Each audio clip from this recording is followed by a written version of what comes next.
It's good to be sharing with you today. Originally, Tana was supposed to be speaking, but she's not feeling well, so I'm jumping in. And when I get these moments, I always either have to choose to stay in the series we're in, or it gives me the opportunity to just kind of hear from God and wing it a little. So I just want to speak to you today as a pastor, because I feel like we're living in a really weird time. You know? I mean, if you're not sure if it's weird out there or not, just go up to somebody and say, "So what do you think about this vaccine thing? How about that?" That's a great conversation starter. Or masks, either one. Just a great way to, kick it off and no, we have gotten to the place where right now it's like we're pulling back and we don't even want to talk to people except in pleasantries and cliches, because people have such strong opinions about all kinds of stuff. And in a lot of ways, we're doing better. I mean, we're getting to go to races and concerts, and we got to go to the state fair last week, and that kind of felt normal. But still, you feel this thing kind of hanging over us all the time, don't you? And what's going to happen? And are things going to shut down? And every parent's praying, "God, please don't let the school shut down. Please, I'm not a teacher, I can't go through that again." And I really, especially sincerely feel for all of our medical people.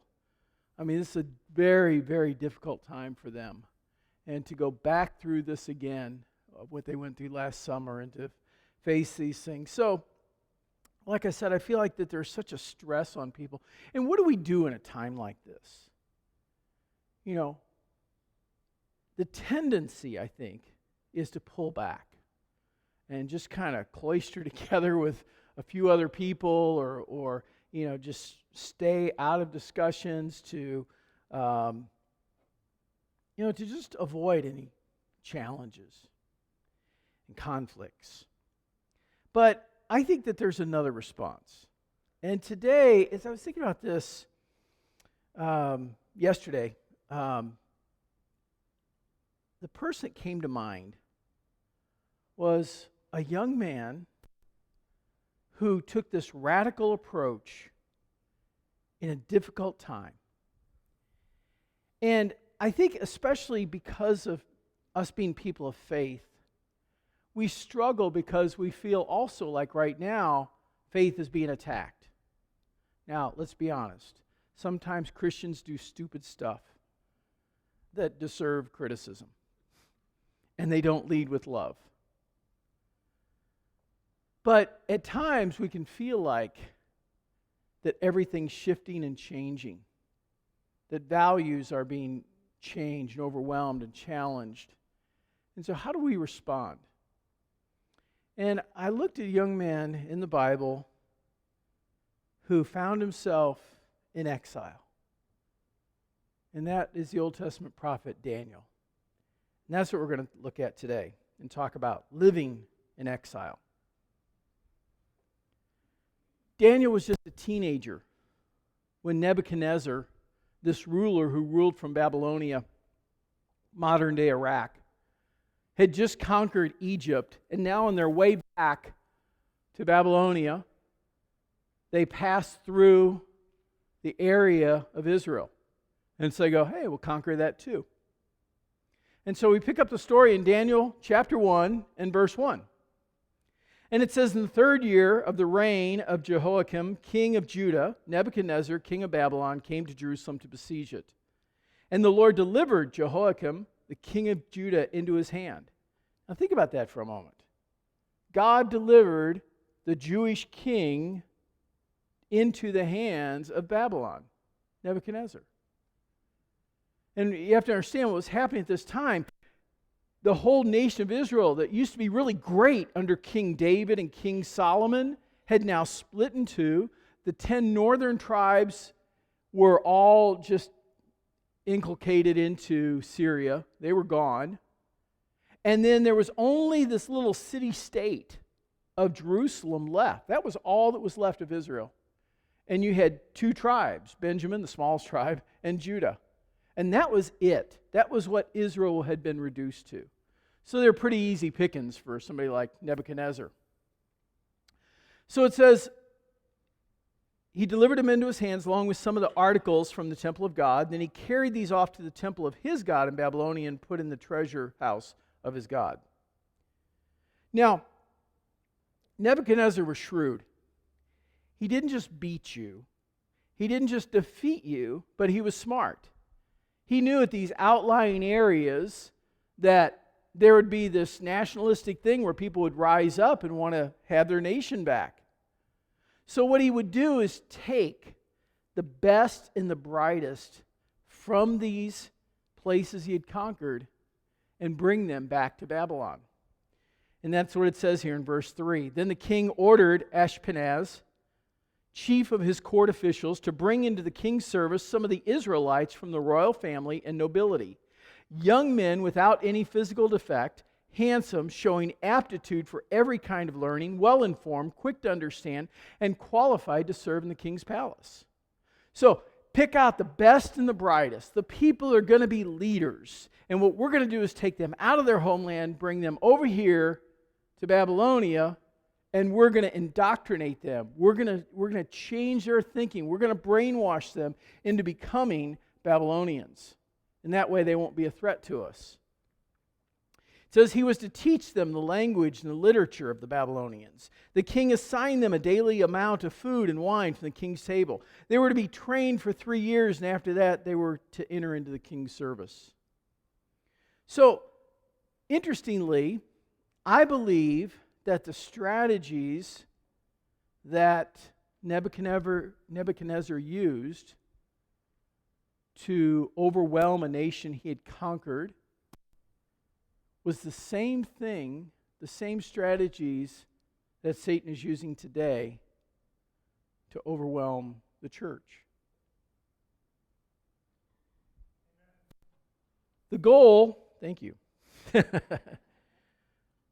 So, how does he do it? Well, he takes the best and the brightest and pulls them away from their homeland, from their values, from the thing that's important to them. And I think that's what's happening today. You have in a lot of churches, a lot of people lamenting, where are the young people? Where have they gone? Well, they were taken. Youth are leaving the church at great rates, high rates, because they feel like the church is outdated and the doctrines seem irrelevant in their lives. And they don't see their parents, in many cases, living out this faith in front of them.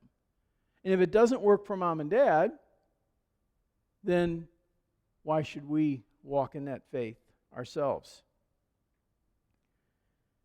I believe that this is one of Satan's greatest strategies. That if he can capture a generation, and I feel like he's been pretty fruitful at that right now. When we look at the number of young people leaving church at around high school, college age, and not coming back. Years ago, an executive with MTV was asked about their influence on young teenagers. This is back when they still played music on there. And they said, well, what about your influence on these young people? He said, influence? We're not influencing them. We own them. And you think about young people today. But Daniel is amazing because he gets captured, taken 1,000 miles from home, and he's put into this place where it's so foreign. But yet, somehow, he holds on to his faith. Even when it seemed like God was turning them over, obviously, to the Babylonians. He could have defended them. He chose not to. So here he is captive, but he still keeps this commitment to God. So, one of the enemy's tactics is just to capture a generation. The second one is to culture them in new values.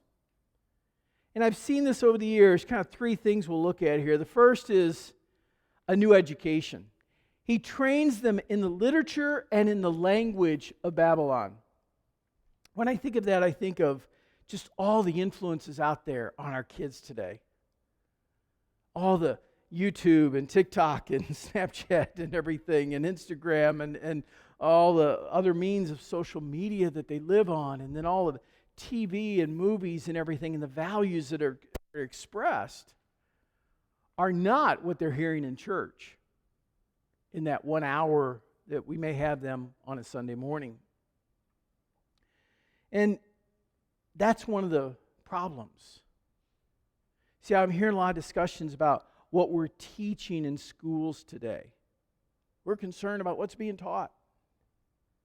What we should be more concerned about is what is not being taught in homes. Because parents, though you think you might not be, you are the biggest influencer in your children's lives. And you have a responsibility to them to train them and to teach them the truth. I think we feel like at times that all we're doing is raising kids. Well, we're raising the kids, just getting them to adulthood. But it's so much more. God has called us to make disciples, to raise up a generation of young people that are very secure in their faith, that are not religious and angry and condemning the world, but understand the grace and love of God for everybody, that will learn to love people into relationship with God, that are willing to take risks, that are willing to love people. See, Daniel immersed himself in the culture of his day, yet he knew where to draw lines of distinction. This is what Paul talked about when he said, "Do not be conformed to this world," or another translation says, Romans 12:2, "Don't let the world squeeze you into its mold." We've got to raise kids that are resilient. We have to be people that are resilient, that say, we love everybody. But this is the truth that we feel like that God has established, and He's more important than anybody else, so we honor Him by walking in that truth. Daniel chose in this time to just press in deeper to God, and I love that. Not only did they put them in a new educational environment, or a new education, but they also created a new environment for them. They got the king's choice food and wine. When I think about this, and I think about the enemy's strategy for corrupting a generation, I think of college campuses. You go away to college, and you're just free.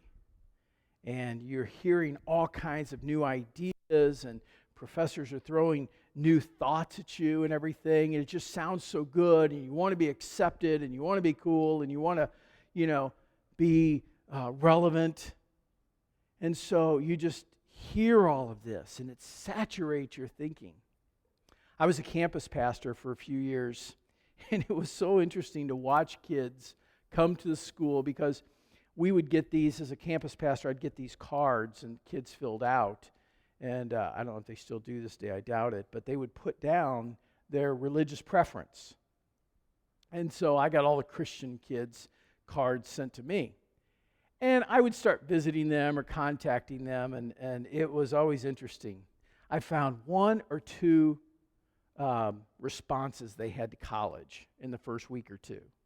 The first was to immediately get rid of their faith and dive into the party scene. I am free. I am out from the constraints of religion, my parents and everything. I'm going nuts. And they seemed to jump in the party scene harder than the kids that had been raised around like alcohol and things like that. These kids went nuts. Or they hid out in their dorm room and tried to find just a few other Christians that they could cloister together with, so that they would not be overwhelmed by the evil world around them. Daniel didn't take either approach. He didn't embrace the culture of Babylonia, but he didn't condemn it either. He found this place where he could adapt to the culture without adopting it. He adjusted himself. He knew what battles to fight.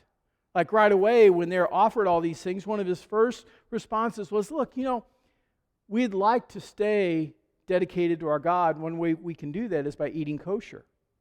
So we would rather not have the rich food from the king's table. And they said, well, you've got to have this. We got to fatten you up, man. This is what's healthy. It's what the king eats. And they said, no, just feed us what we're used to. And check back and see if we're not just as healthy. And they were. And it was one place where he could take a stand without risking his life or being in the place where he had to compromise. The other thing that they did, and I don't have time to go into all this, but not only did they give a new environment, new education, but they also want to give them a new identity. Every one of these young men they brought to Babylon, they changed their name. So like Daniel, his name was representing God as judge and ruler of the world. And they changed it instead to Baal's prince. And I don't have time to go into each of these, but each one was significant. Because what they're trying to do is say, this is how you were defined in your homeland. This is how you were defined growing up. But we want to redefine you and tell you who you really are. And I watch that happening all the time today. I watch it especially happen on a college campus. Now, one thing I got to do, which is really wonderful, we had a school in St. Louis. I got to teach one class, and it was just to seniors. And it was about preparing for college. And so it was part apologetics and part philosophy. And we just studied all the major philosophies and showed the end of them. And then our students were equipped when they went to school to go, oh yeah, that's just this. I know where that leads. I know where this is. I know where that goes. I even had some of it was fun to have them contact me after school had started and say, hey, remember that discussion we had? Give me a little more information or send me your notes on this because I want to do a paper in school on it. And they were just secure in their faith. They knew what they believed. See, it is our job as families to define our children, to tell them who they are. Not to restrict them, but to encourage them. This is who God made you to be. And you can tell when kids have that and when they don't, because they get to their early teenage years and they're looking for an identity. So they'll join this group, and then they'll join that group, and they'll adopt the values and the dress and the music and everything of that group, and then they'll move to this group, because they're trying to find out who they are. Who am I? And it's so sad to see some of these kids that get into these extreme groups and situations, and you just see that they're desperate because nobody loved them. Nobody told them who they were. I don't know about you, but when I was raised, one of the things my parents did do was they would never let me use the argument, well, Jimmy's family lets him do that. Did anybody else ever try that one? Did it work for anybody? Yeah, we should have told each other that at school. Like, dude, that'll never work. Don't use that argument because everybody's tried it. It doesn't work, Well, I don't care what Jimmy's family does. You're not in that family. You want to go join it? How did Daniel survive? I think Daniel survived in this culture by living out what Jesus said to be in the culture, but not of the culture. Let's think about it this way. If you go swimming in the ocean, you can enjoy it. You can float around, you can swim in the ocean, you can snorkel, you can dive and see what's underneath, and you can enjoy the ocean as long as you're in it. But if it gets in you, you're in trouble. If more of the ocean's getting in you than you can tolerate, you're going to die. And that's the place that Daniel found. He adapted again to his culture, but he didn't adopt it. Now that's a fine line to walk. You think about it, Daniel lived in Babylon his entire life. He never went back home. 70 years.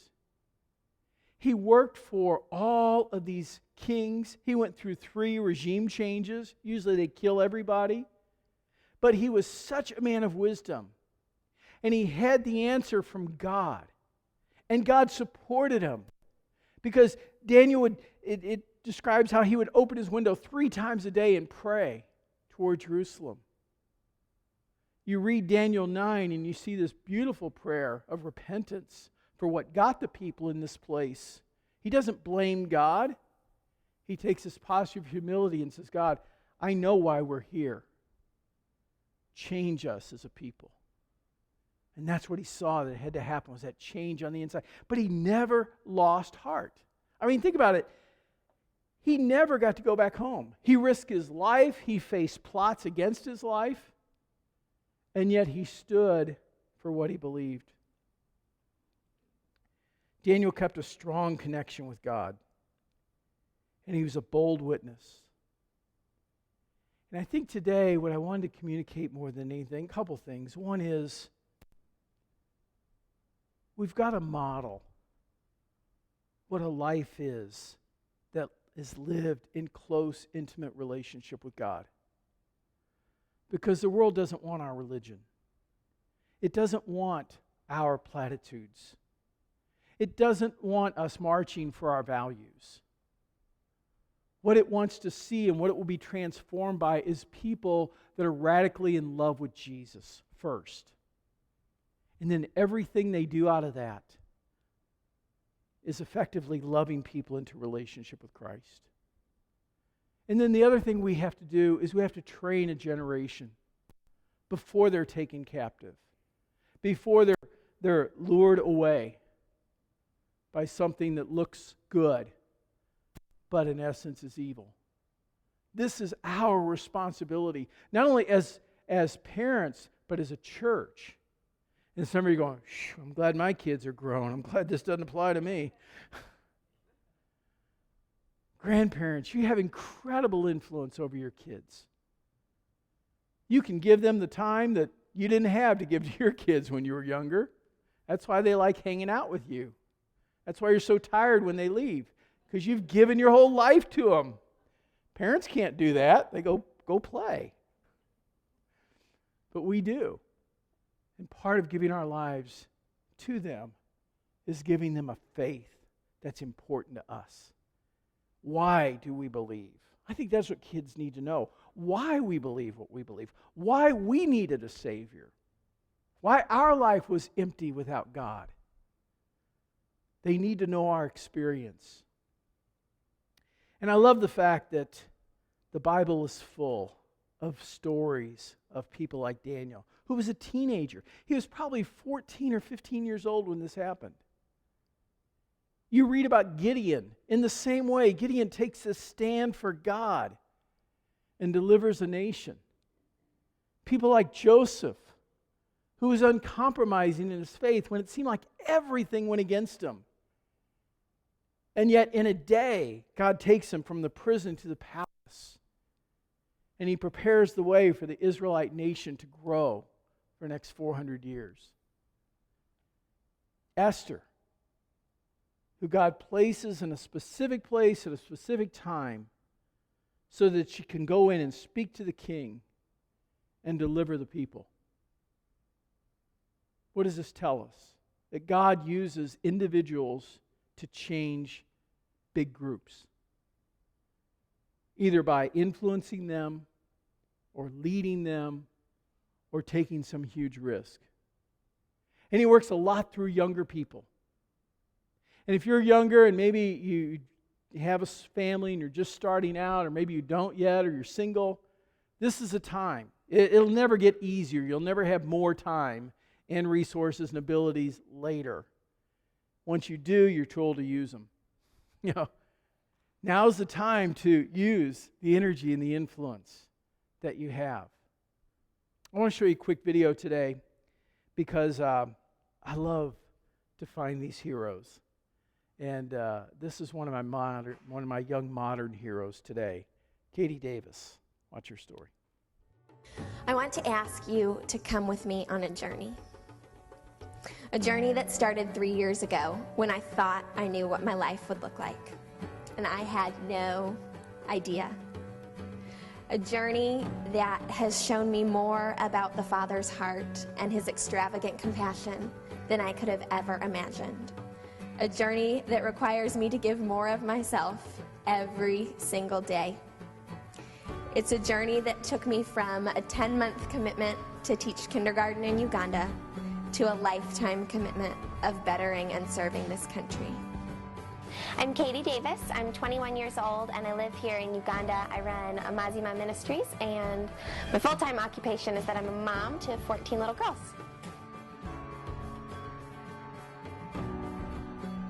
From an early age, people would always ask me, you'd have like career day, what do you want to be when you grow up type thing, and I had always said I wanted to be Mother Teresa, just because I guess I just loved her heart for children. It is my 16th birthday and I'm eating sushi at my favorite restaurant when I tell my parents that I'd like to explore the possibility of doing mission work out of high school.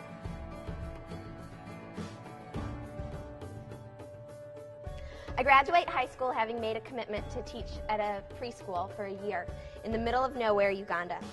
My parents were so not on board that, it came to a point where it was like, okay, God said you choose me or you choose to please your dad. And what's it going to be? And I said, all right, I'm going back. It is January and I'm looking at a little girl crushed under a brick wall with no one to take care of her and her siblings. I offer to take them home with me until we find a better solution. I'm not really sure what to do with them, but I know that they are God's children. They stay. It is 3 days later and the littlest one looks up and she calls me Mommy. My heart breaks in two. I have no idea what to do. But something clicks. I'm even more scared than the day that I stepped on that plane, but I know that this is right. Today I have 14. I get a lot of that, do you really feel that they're your children? Do you really feel like it's a family? And I say, you come on over for dinner and tell me, because it is our family. People say to me all the time, wow, you are so lucky that you found what God wants you to do with your life. And I kind of look at those people and think well, I didn't find it. It was just in the Bible. And so as someone who calls themselves a Christian, it's very apparent that you are to love the Lord with all your heart, and then you're to love your neighbor as yourself. And myself doesn't want to be starving. And so I don't want other people in the world to be starving.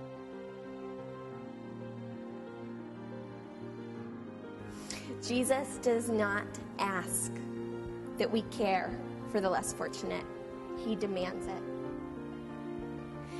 When calling ourselves Christ followers, caring for orphans and the desolate and the widow are not an option. It's a requirement. I would like to invite you to come with me on this journey that is so far from over and see what God will do next. That was 10 years ago. Katie is now Katie Davis Majors. She's married, continues his work throughout Uganda. Now she's influencing hundreds and hundreds of young orphans and heading up a foundation that is building long-term housing and care placement for these kids all over the world. What can God do through you, through one person? I believe he can do some big things if we just obey. And sometimes it's the simplest little steps. I think of the old deacon in a church that gave 2 young men his seat when there were no seats. And he said, you come sit with me up front, rather than sending them away. One of those young men was Billy Graham. You never know what an act of kindness, what an act of love, what an act of encouragement in defining and speaking God's truth in somebody's life, the impact it will have.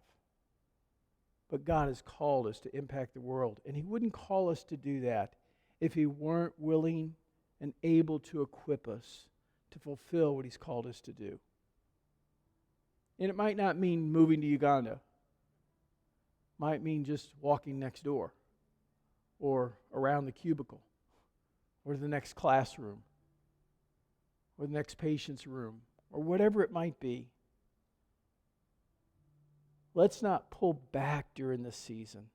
The world desperately needs to see the love of God. They don't need your opinion on vaccines or masks. What they need to know is that you live for something great and that you're in love with Jesus.